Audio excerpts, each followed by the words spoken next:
Originally designed to be a medium to high altitude interceptor fighter, and as a replacement for the earlier Hawker Hurricane, the Typhoon was introduced to Royal Air Force service in 1941. Despite having one of the latest 2,000 horsepower Napier Sabre engines and an improved armament of originally 12 .303 inch machine guns, which was then followed by 4 20mm cannons, it never quite lived up to the expectations. Plagued by various issues including a design error, which meant a weakness in the tail had to be solved by attaching strengthening plates, and carbon monoxide seeping into the cockpit, meaning the pilot had to always wear his oxygen mask, contributed to it failing to meet the specification it was designed for. It did, however, excel at the low-level interceptor and ground attack role, being a stable gun platform and able to carry either bombs or rockets. It took to this duty and gained a reputation as one of the Second World War's best ground attack aircraft. Hey guys, Matt from Model Minute here, and in this video I'll be building and reviewing the Hawker Typhoon Mark 1B in 1/72nd scale from Airfix. For a more detailed look inside the box of this kit, I completed an unboxing review of this model, and that video can be found on my channel. For this video, however, I will focus on the quality of the build and what it looks like at the end. As always, before I get started, please remember that adult supervision may be required when building model kits, due to the use of sharp tools and toxic paints and chemicals. Airfix recommends this kit to those aged 8 years and older. So without any further ado, let's get into it.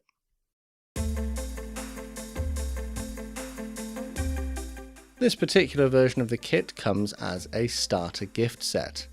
It includes 6 different colours of paint, a tube of cement and a couple of brushes. I will use the paints during the build along with my newly purchased airbrush to try and get some practice in.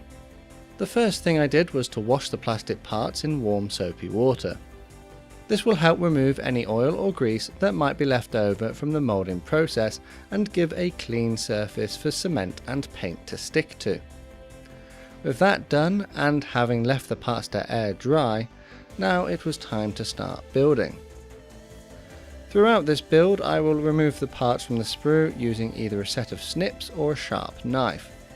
Any rough plastic can be cleaned up with a nail file or carefully cut away. The fuselage halves were cut from the sprue and then the internal areas sprayed with the included Humbrol 78 cockpit green matte acrylic paint. I thinned this in the airbrush until it had the consistency of skimmed milk, which should avoid blockages and allow the paint to flow properly. A few thin coats of this would be needed. Whilst I had this paint loaded, I did all the other internal areas as well, including the insides of the wings and gun bays. Speaking of the gun bays, this kit has the option of displaying them in the open position. But to do this, you will need to carefully cut the areas out of the top wing using a sharp knife. I followed the panel lines to do this and made sure to take my time when doing this to get the cuts accurate. I'll keep these removed parts as I'll need to use them a bit later. Humbrol 56 aluminium metallic paint, which was also included in the set, was next to be used. This is being sprayed on various small parts including the landing gear doors and legs, gun bay covers and pilot's seat. Here I'm assembling the propeller. It is cemented to the back plate and I'm using Revell contactor as the needle applicator on this product allows for really accurate placement. The spinner can then be glued over the top, which is then followed by passing the retaining pin through the nose plug and cementing the entire propeller assembly to that pin. If you're careful with your glue here, the propeller assembly should freely rotate. The gun sight component needs to be cemented onto the instrument panel. This is a little fiddly, so tweezers could be a useful tool here. The wheels come in 2 halves and simply need gluing together. Note that they have a flattened edge to represent the compression of the tyres on the ground. Now I'm going to paint all these parts with Humbrol 33 matte black acrylic, which again was included in the set. I've already painted the wheels with 56 aluminium, so I've used blobs of sticky tack to mask those areas. I've done a good job of building my propeller, as you can see it spinning in the spray from the airbrush. I painted the inside area of the pilot seat with Humbrol 29 Dark Earth, just to give the impression of padding. I thinned this with a little Tamiya X20A acrylic thinner to help improve the flow and avoid leaving brush strokes. The model comes with the options of bombs or rockets. If you wish to have either, then the correct holes in the bottom of the wing must be identified and opened up with a fine drill bit. I put it to a vote on my channel and the option to have rockets won, so here I am drilling out those holes.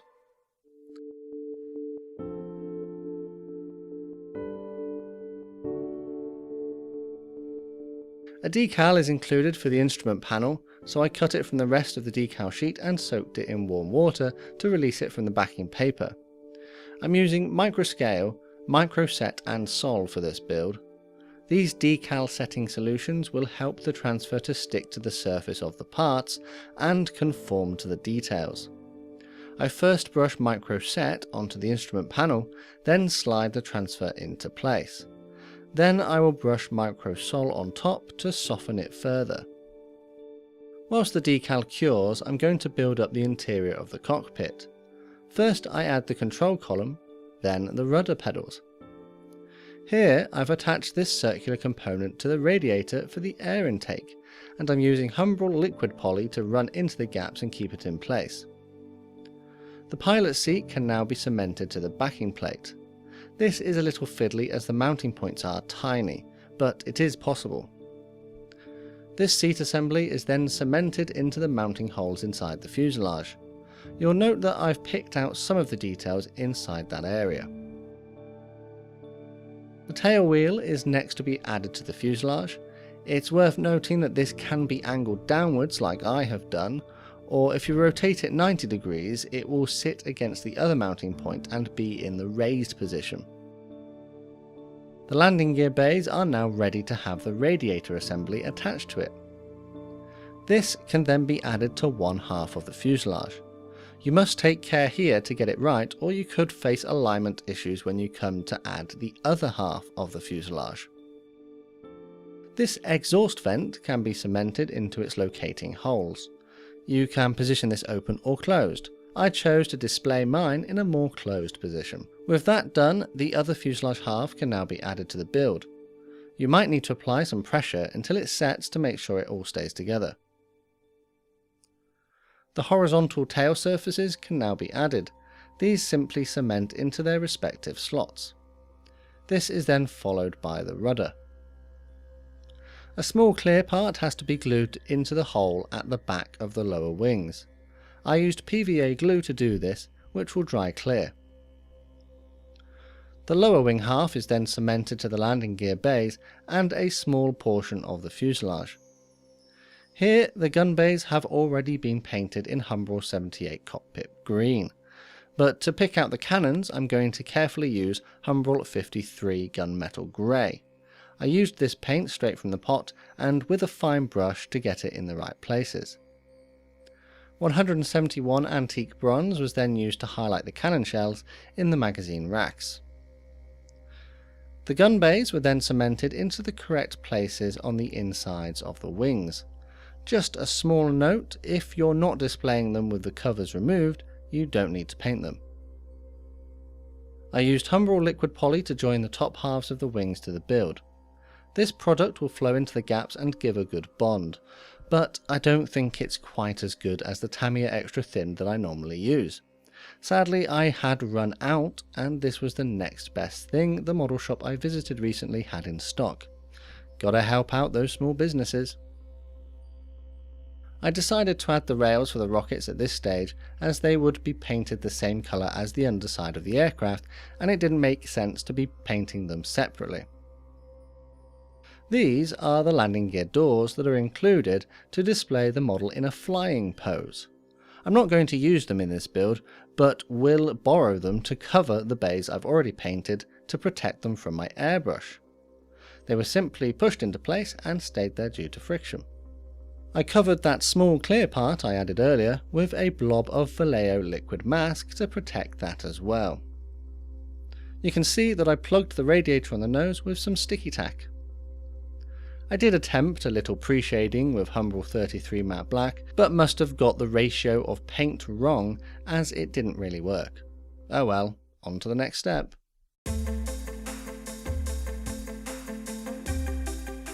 Now it's time to spray the underside with the included Humbrol 64 light grey acrylic.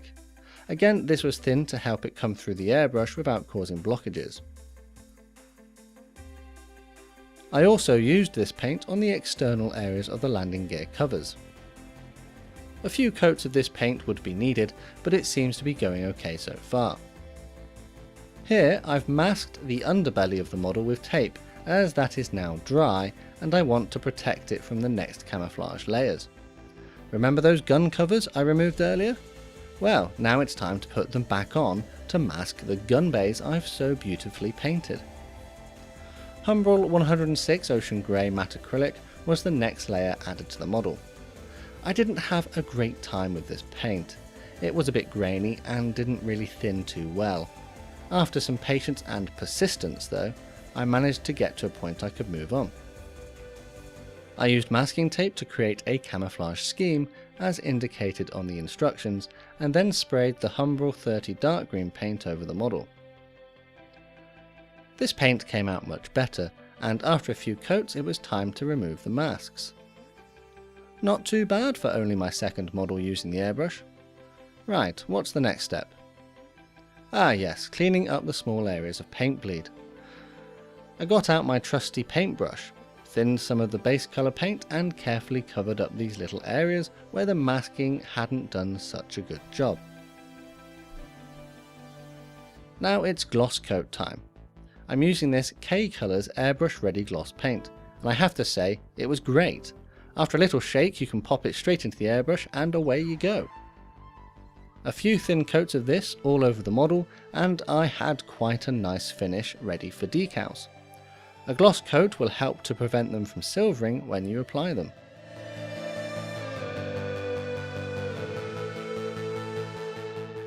Being a starter set, there aren't that many decals in this kit, which makes it so much easier to make quick progress.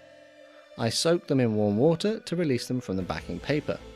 As mentioned earlier, I'm using Micro Set as the first layer, then applying the decal, then brushing Micro Sol on the top. This will help soften the transfers into the surface of the model and make them appear painted on. I quite like these micro scale solutions as they don't leave any residue when they dry, unlike Humbrol Decal Fix which can leave a glossy stain in places. For the roundels on the wings, I had to cut them as they went over some of the covering of the gun bays. I did this very carefully with a sharp knife. With the transfers applied and cured, a further gloss coat was sprayed onto the model to help protect them and give a more uniform finish. When it was dry, I then went over the decals and cut any that were on top of panel lines. This is in preparation for when I apply my panel line wash next. This will help to make sure the wash goes in all the right places. I applied my own homemade enamel panel line wash with a fine brush, allowing it to run into all the recessed areas. For more information on this particular wash and how to use it, I made a tutorial on this which you can find on my channel. I then removed the excess wash with a sponge moistened with white spirit. The acrylic layers underneath were not affected by this and only the enamel wash was removed. Now it's time to dull down that gloss coat. I'm using Humbrol 49 matte varnish which I thinned with hot water. The hot water helps to prevent it from leaving a white residue as it dries. The matte varnish is now dry, so the landing gear can be added. I cemented the legs into their holes and then glued the doors to the legs. The central doors sit on a little lip on the edge of the bay and just need some encouragement to prevent them from drooping to one side as the glue dries. The wheels are then cemented onto the axles on the ends of the landing gear legs. The gun bay covers are then glued onto the wings, making sure to get them the right way round. The engine exhausts are added into their slots in the nose. I have to be super careful with my glue application to prevent it from ruining the paint finish I've already applied to the model. I masked the cockpit canopy with both Tamiya masking tape for the edges and Vallejo liquid mask for the centres.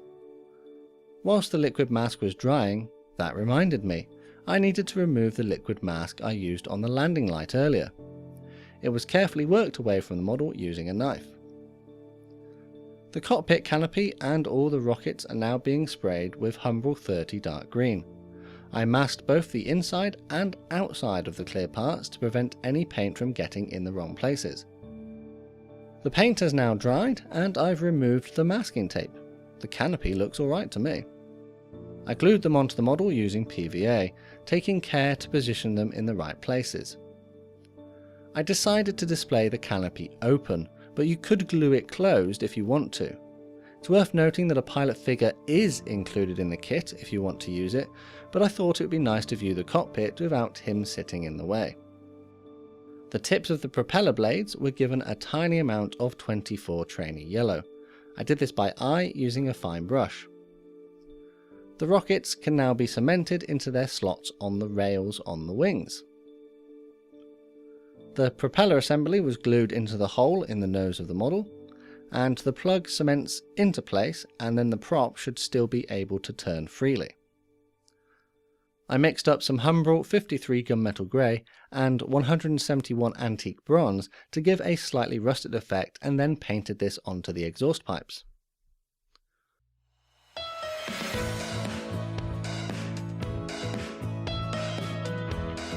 Humbrol 11 silver was used to dry brush all over the model. I did this by removing the paint on a paper towel, then used the residue to highlight various details. This included the blades of the prop, leading edges of the wings, the gun bays, and any other areas I thought might have seen maintenance. I'm not going over the top with the weathering on this one though. I mixed some black and brown pastel dust in a dish, and then loaded it onto my brush. I used this in a few places to depict exhaust stains, such as the pipes on either side of the nose and the vent on the underside of the fuselage. And that's it. That's as far as I went with my build of the Airfix Hawker Typhoon 1B in 1/72 scale.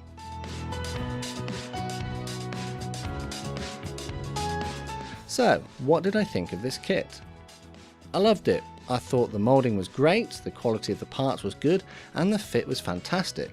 The fact that you can display the gun bays open is a lovely addition, and I can just feel it wanting to be part of a diorama with some RAF figures servicing it. Being the starter set version, it has a simpler paint scheme and less decals, which means that you can make quite quick progress with this kit.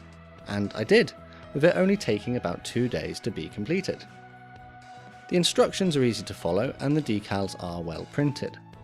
I even used the yellow ones for the leading edges of the wings, finding that they actually conformed really well as I was using the microscale setting solutions. Normally I would have discarded this and painted it on instead. A few little issues I found though. The panel lines in some areas of the kit are quite shallow.